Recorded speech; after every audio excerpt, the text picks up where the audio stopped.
Good morning, guys. Welcome to the podcast. And I've got a really special guest for you today, Aletta from South Africa. And she helps entrepreneurs and the audience accelerate their career, get noticed, win that promotion, increase your salary. I'm really happy to have her on the show, especially for the female cohort audience listening, the executives, and really excited to get into the conversation. So, Aletta, welcome. Thank you so much, Chris. Very happy to be here with you. Yeah, briefly introduce yourself, and I'm excited to dive into the questions. Absolutely. My name is Aletta Roshat. I'm based in Cape Town, South Africa. And I'm just so happy to be coaching people. And primarily it is to make them more successful at what they do. And I've got a love of communication. I had a very nomadic childhood, and at a very young age, I learned that the way you communicate determines whether you make friends quickly or whether you're invited to birthday parties as a child.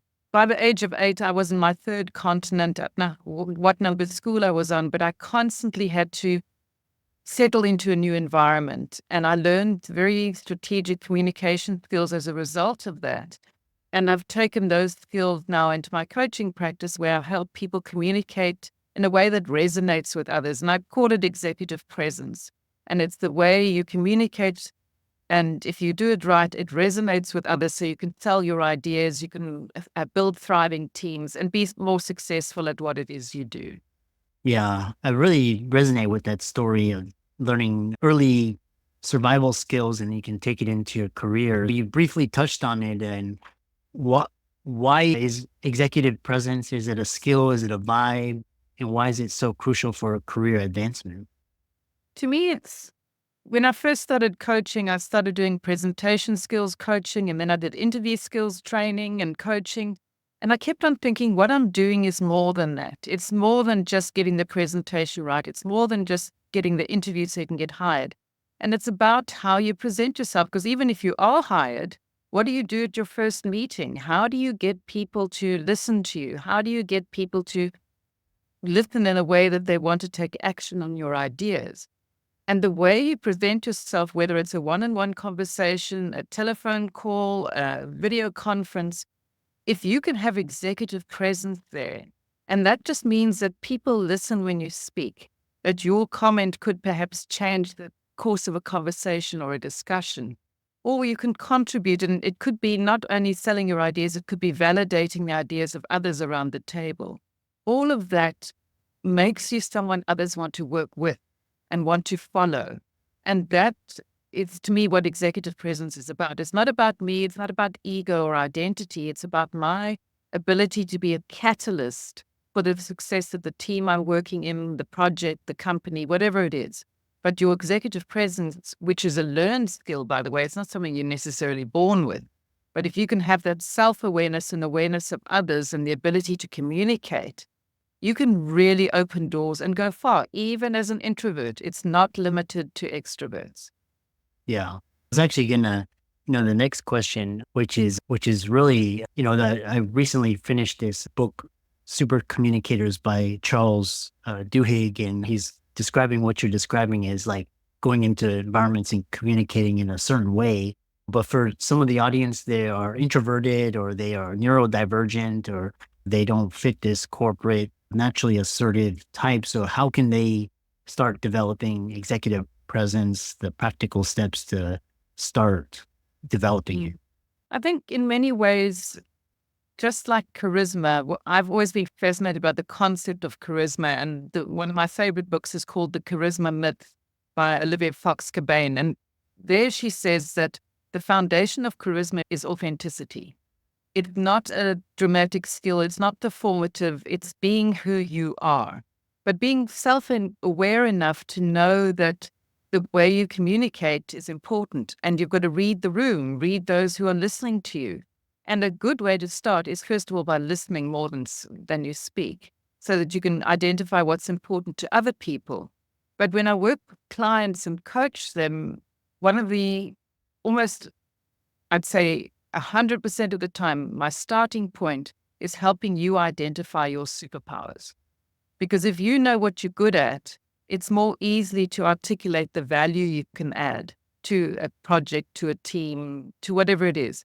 So understanding yourself and what you're good at and being articulate enough and confident enough not to be like salesy, look at me, I'm so good, but to say, I've got this superpower. This is what I'm really good at. This is how I can add value. How can I help? And that's a wonderful way to start a conversation and to position yourself as someone who's going to be a contribution to whatever it is you're working on. And how does one go about identifying their superpowers, strengths? Is it through a personality test? Is it through a coach or mentor? If they're not very sure, if they're just starting out, walk us through how they can start identifying those powers. Probably all of those things are a good start. The first thing that I'd say to you is, what do people ask you for help with? When they need something and they come and say, Chris, I know you can do this. Please help me. What happens is if you have a superpower and you're really good at something, our natural tendency is to trivialize that and say, oh, it's nothing. Because to you, it's easy. But to the rest of the world, they don't know how you do it so quickly or as easily or as well as you do. So that's your first clue. What do people come to you for help with? You can ask your friends and colleagues and family and ask them what they think you're good at. That's another clue. Another free online test that I recommend is called the High Five Test, HIGH, the numeral 5, highfivetest.com. And they give you your top 5 tests. And what I love about it is top 5 strengths, I beg your pardon. They give you the narrative, a short paragraph of how you can describe how that adds value to a team or a project. So that's a good starting point, because once you know what your strengths are, you can start saying, this is what I'm good at. How can I help? And how can I add value? And let me show you how. So that becomes a natural conversation once you can identify and speak about the things that you are good at. Mm-hmm. Yeah. Next question I have for you is, we have these skills and what I'm always curious how the top individuals, the performers think. And so what my characteristics or shifts are necessary to align one's skills with career goals and fast track their journey to either middle management, C-suite, or entrepreneurship. Enlighten us. The first thing is clarity. What is it? Where do you want to go and why? Why is it important to you? And the why is important because inevitably there's effort required to get to the next level. But I'll share with you something that profoundly changed the way and helped me get to the next level. I was running for an election for a nonprofit organization, and I had many calls with many people who were past leaders and asked them at the end of the conversation, what's one thing that I must remember in this journey? And this mentor of mine said to me, remember that you belong. And that to me was a profound utterance, because if I took that to the next step, if I belonged at that higher level, how would I think? How would I approach this problem? What questions would I be asking? How would I show up at a meeting? How would I speak up at a meeting? So it's almost fast forwarding yourself to that future point where you want to be and already imagining yourself there and doing what it takes to consider things from that level.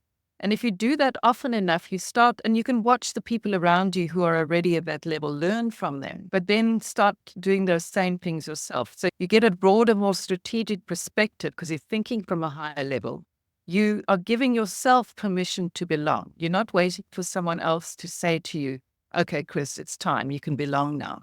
You're proactively giving that to yourself, and you're acting from that space with quiet confidence, just being you, but you're just elevating your thinking. And that to me was a real game changer. And I've shared it with many of my clients. And it's such a simple concept. And if you can just remind yourself of that again and again, I think inevitably it raises your thinking and the way you act and speak up and show up. Mm-hmm. That was another colleague of mine and also a coach.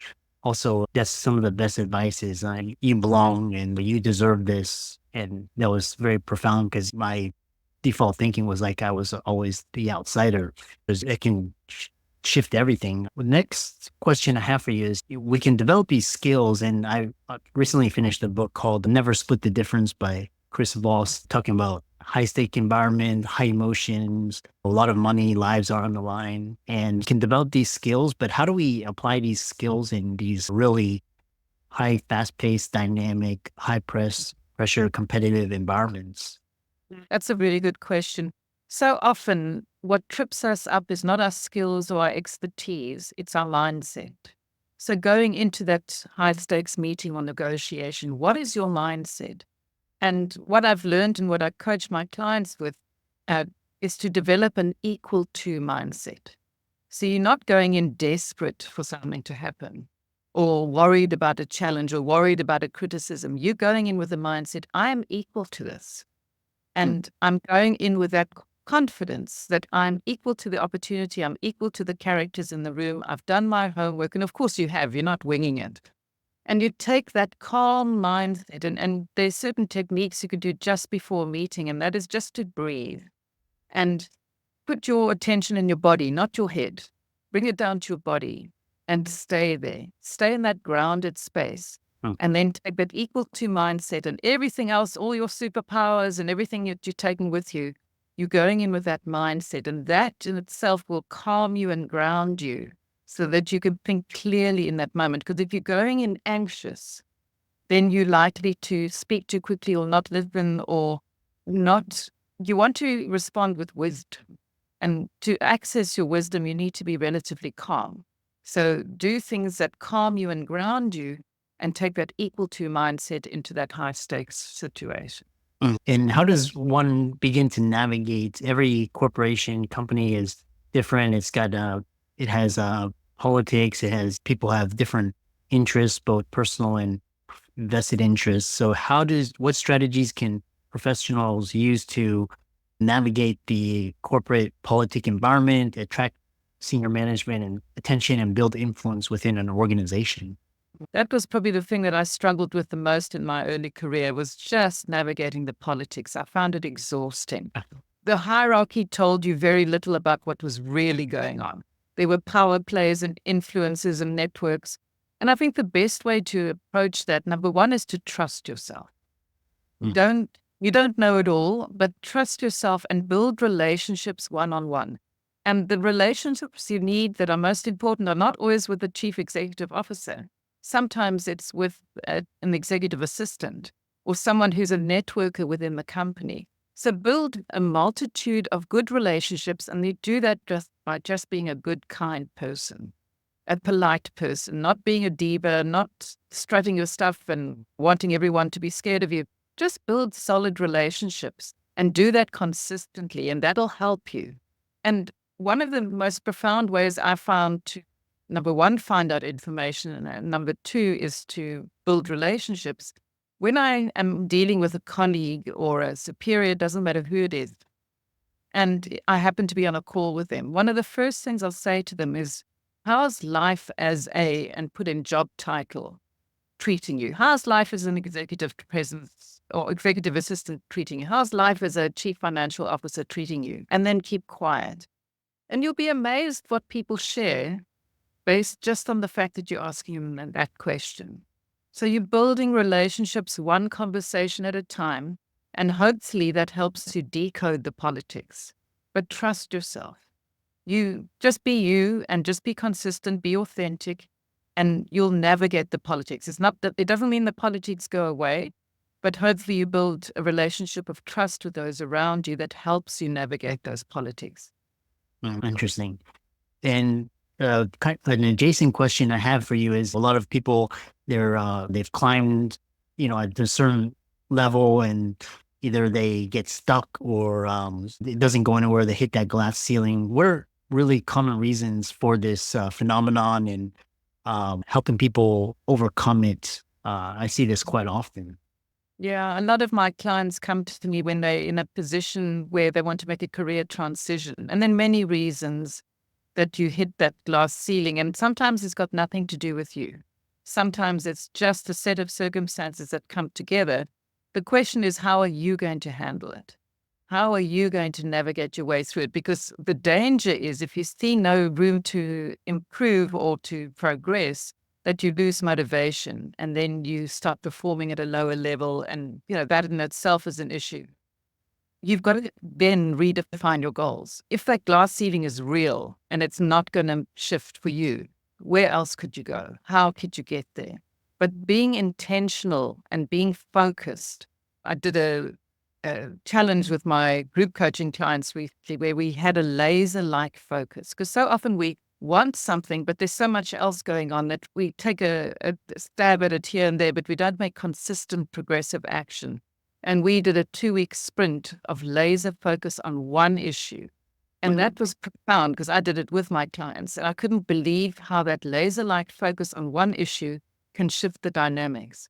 So you've got to reassess if there's a plateau, if there's any barrier to you progressing and it's a dream of yours to go further. Reassess, reprioritize, set your intentions, and again, set the laser-like focus. And often doing that somehow attracts more opportunity to you. So there's no silver bullet answer to this, but you've got to be very present and very intentional. What is it that you want? And what are you prepared to do to get there? And then take the next steps based on those answers to those questions. Yeah. I know we're coming to the end of the conversation, and want to ask the final question is, how do these strategies differ from, for example, because you help a lot of professional women or minorities or neurodivergent or creatives, people that kind of don't fit that mold, what particular challenges and how can they add diversity to the management and senior management and executive leadership roles in a company? It's a question very near and dear to my heart, Chris. I think that the first thing I would say to anyone who doesn't fit the mold, and all of us in some way or shape don't fit the mold. So you've got to celebrate who you are and see that not as a barrier, but see that as a unique gift. So what can you do that somebody else can't do because you're neurodiverse, because you're different, because you think differently?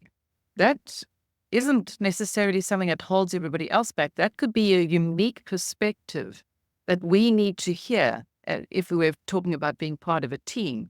So you're there for a reason, and you're there to speak up, and your unique story, your unique perspective is something that everybody else can benefit from. So share it in a way that resonates with others and help them see that you can help. You can be a contribution. You can be a catalyst for change because you are that unique individual. If we were all the same, then our thinking would be all the same and innovation would go, it wouldn't last. But my attitude is, I want to hear from you, because only then, when I've heard from you, can I understand where you're coming from and how you can help us solve the problem. And in my world, the more people we have looking at a problem, speaking up, the better chance we have of finding a solution that takes us forward. So always speak up. Let them know what you're thinking, but do it in a way that hopefully they ask you to tell them more. Mm-hmm. Yeah. How can people find out more about you and reach out to you and inquire about your services, coaching, and so on? One of the easiest ways is to connect with me on LinkedIn and send me a personal message with that connection request so that I know where you're coming from. And I'd love to have a conversation to find out if what I do can help you and serve you. And I'm not sure about that until we have the conversation. My website, AlettaRoshat.com, is another option. But if you're short of time and you can't remember how to spell my name, just look it up in the show notes, go to LinkedIn, and I'd love to have a conversation with you. Yeah, excellent. I really enjoyed this conversation, and I encourage the audience to reach out to Aletta and check out her socials, give them a follow, and reach out to her. And thanks so much for coming on. Thank you, Chris, and thank you for everything you do for all your followers.